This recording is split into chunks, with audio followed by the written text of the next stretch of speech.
If accepted by Hamas, this proposal calls. America के राष्ट्रपति Donald Trump हर जगह settlement करवाना चाहते हैं। ट्रेड डील हो, वॉर रुकवानी हो, मीडिया चैनल से सेटलमेंट करवानी हो, ट्रंप हर जगह आगे हैं। अब उन्होंने यूट्यूब के साथ भी सेटलमेंट कर लिया है। यूट्यूब डोनाल्ड ट्रंप को केस सेटल करने के लिए $24.5 मिलियन यानी कि 217 करोड़ रुपए देगा। इस पैसे का इस्तेमाल ट्रंप व्हाइट हाउस में बॉल रूम बनाने के लिए करेंगे।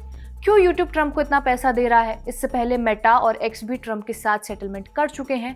पूरा मामला क्या है जानेंगे आज की इस वीडियो में। नमस्कार, मेरा नाम है रिया और आप खबरगांव देख रहे हैं। ट्रंप के वकील जॉन पोल का कहना है कि अगर डोनाल्ड ट्रंप फिर से प्रेसिडेंट नहीं बनते तो उनका ये केस सालों साल तक चलता, लेकिन अब क्योंकि वो प्रेसिडेंट बन चुके हैं इसलिए चीजें बेहतर हो रही हैं। क्या है ये केस? ये केस अमेरिका के कैपिटल दंगों से जुड़ा हुआ है। 6 जनवरी 2021 को अमेरिका के संसद भवन यानी कि कैपिटल में वोट सर्टिफिकेशन चल रहा था। कांग्रेस का ज्वाइंट सेशन के दौरान इलेक्टोरल कॉलेज के वोट गिनकर जो बाइडेन की जीत को ऑफिशियल करना काम था, लेकिन तभी डोनाल्ड ट्रंप के सपोर्टर्स ने वहां हमला कर दिया। ट्रंप का कहना था कि चुनावों में धांधली हुई है। ट्रंप ने इस हमले से पहले एक भाषण दिया। उन्होंने इस भाषण में भीड़ को उकसाया और कैपिटल में चल रही प्रक्रिया के खिलाफ प्रदर्शन करने को कहा। इस भाषण के बाद लोग पहुंचे और फिर बैरिकेड्स तोड़कर अंदर चले गए। इसके चलते वोट सर्टिफिकेशन में भी देरी हुई। तब यूट्यूब ने ट्रंप के चैनल को पहली बार 12 जनवरी 2021 को 7 दिन के लिए सस्पेंड किया। दरअसल ट्रंप ने एक वीडियो डाला था जिसमें उन्होंने 6 जनवरी के कैपिटल दंगों से पहले अपने सपोर्टर्स को दिए भाषण को बिल्कुल ठीक बताया था। यूट्यूब ने तब कहा कि सस्पेंशन हिंसा होने के शक की वजह से किया गया है। बाद में इस बैन को इनडेफिनाइट समय के लिए बढ़ा दिया गया। इसके बाद अक्टूबर 2021 में ट्रंप ने यूट्यूब और उसकी ओनर कंपनी गूगल के सीईओ सुंदर पिचाई पर मुकदमा ठोका। ट्रंप ने दावा किया कि यूट्यूब ने इतनी पावर और मार्केट कंट्रोल हासिल कर लिया है कि वो देश की पब्लिक डिबेट को अपने हिसाब से चला रहा है। यूट्यूब का कहना था कि उन्होंने ट्रंप का चैनल इसलिए सस्पेंड किया क्योंकि उसने हिंसा भड़काने वाली उनकी पॉलिसी तोड़ी थी। यूट्यूब ने दंगे के बाद ट्रंप का अकाउंट फ्रीज कर दिया था, जिससे वो नए वीडियोस अपलोड नहीं कर पा रहे थे। ट्रंप का यूट्यूब के खिलाफ ये केस 2023 में ही वैसे बंद हो चुका था, लेकिन ट्रंप के वकीलों ने ट्रंप के दूसरी बार राष्ट्रपति बनने के बाद ही इस केस को फिर से खुलवाया। मार्च 2023 में जब ट्रंप ने दूसरी बार राष्ट्रपति बनने की दावेदारी की घोषणा की, तब यूट्यूब ने उनका चैनल फिर से पब्लिक कर दिया।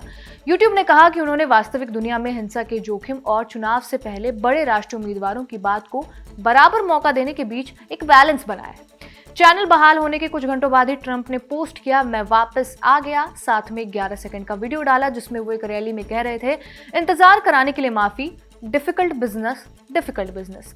2023 में उनका यूट्यूब चलने के बाद अब जाकर ये केस सेटल हुआ है। ये खबर उस ऐलान के एक हफ्ते बाद आई है जिसमें यूट्यूब ने कहा था कि वो कोविड-19 और 2020 के अमेरिकी प्रेसिडेंट इलेक्शंस के बारे में गलत जानकारी फैलाने वाले क्रिएटर्स के अकाउंट्स को दोबारा पब्लिक करेंगे। यूट्यूब ने दावा किया कि वो अपने प्लेटफॉर्म पर कंजर्वेटिव आवाजों को बढ़ावा देते हैं। साथ ही यूट्यूब ने अकाउंट सस्पेंड करने के लिए जो बाइडेन के दबाव को जिम्मेदार ठहराया। सेटलमेंट की रकम में से $22 मिलियन ट्रंप को मिलेंगे, जो उन्होंने नेशनल मॉल के ट्रस्ट और व्हाइट हाउस में एक बॉल रूम बनाने के लिए देने का फैसला किया है। बाकी $2.5 मिलियन बाकी लोगों को बांटे जाएंगे, जैसे कि राइटर नाओमी वुल्फ और अमेरिकन कंजर्वेटिव यूनियन। यूट्यूब ने इस पर कोई टिप्पणी नहीं की है। वॉल स्ट्रीट जर्नल ने सबसे पहले सेटलमेंट की खबर दी। यूट्यूब का ये सेटलमेंट उन कई बड़े टेक और मीडिया कंपनियों के कदमों में शामिल है जो ट्रंप के साथ महंगे कानूनी झगड़ों को खत्म करना चाहती हैं। ट्रंप ने सोशल मीडिया प्लेटफॉर्म्स पर सेंसरशिप और मीडिया हाउसेस पर डेफामेशन के भी आरोप लगाए हैं और वो लगा चुके हैं। इससे पहले मेटा ने भी जनवरी में ट्रंप के साथ ऐसे ही एक मुकदमे को $25 मिलियन में सेटल किया था। एलन मस्क की कंपनी एक्स ने फरवरी में ट्रंप को 2021 अकाउंट सस्पेंशन के विवाद को लेकर $10 मिलियन में निपटाया था। मीडिया कंपनियों से भी ट्रंप को रिलीफ मिला है। जुलाई में ही पैरामाउंट ने सीबीएस के 60 मिनट्स इंटरव्यू में एडिटिंग को लेकर ट्रंप के मुकदमे को $16 मिलियन में सेटल किया है। दिसंबर में एबीसी न्यूज ने ट्रंप के खिलाफ मानहानि के केस को $15 मिलियन में निपटाया है।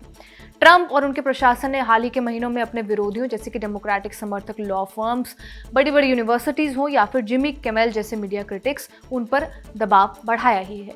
इस महीने ट्रंप ने न्यूयॉर्क टाइम्स पर भी $15 बिलियन का मुकदमा किया है जो खारिज हो गया है, लेकिन ऐसा माना जा रहा है कि वो दोबारा इसे दाखिल कर सकते हैं। पहले ट्रंप के सोशल मीडिया कंपनियों के खिलाफ मुकदमे ज्यादा आगे नहीं बढ़ते थे। 2022 में ट्विटर के खिलाफ केस खारिज हो गया। मेटा और यूट्यूब के खिलाफ भी तब केस रुक गए थे जब जो बाइडेन की सरकार थी। मस्क ने 2022 में जब एक्स खरीदा, उसके बाद ट्रंप का अकाउंट बहाल कर दिया गया, जबकि यूट्यूब और मेटा ने 2023 में उनके अकाउंट्स बहाल किए। यूट्यूब के लिए $24.5 मिलियन का सेटलमेंट कोई बड़ी बात नहीं है, क्योंकि अल्फाबेट यानी कि यूट्यूब की पेरेंट कंपनी ने इस साल की दूसरी तिमाही में ही सिर्फ यूट्यूब के एड से $9.7 बिलियन कमा लिए हैं। गूगल के सीईओ सुंदर पिचाई और गूगल के को फाउंडर सर्जी ब्रिन हाल ही में व्हाइट हाउस में ट्रंप के साथ एआई पर बात करने के लिए भी डिनर में शामिल हुए थे। ब्रिन की गर्लफ्रेंड और इन्फ्लुएंसर जेरेलीन गिलबर्ट सोटो ने इंस्टाग्राम स्टोरी पर सेटलमेंट के बारे में भी कहा कि ये ठीक है, ऐसी सेंसरशिप तो वाकई खराब थी। ट्रंप के वकील जॉन पोल का कहना है कि अब चीजें पहले से बेहतर हैं। अब कोई सरकार यूट्यूब पर दबाव नहीं डाल रही और मुझे लगता है कि आगे भी ऐसा ही रहेगा, चाहे व्हाइट हाउस में कोई भी बैठे। फिलहाल ये सेटलमेंट्स कुछ इस तरह की लग रही हैं जैसे बड़ी टेक कंपनियां ट्रंप की सरकार के साथ किसी तरह का तालमेल बिठाने की कोशिश कर रही हैं। इस वीडियो को रिकॉर्ड किया है आनंद ने। आप देखते रहिए खबरगांव।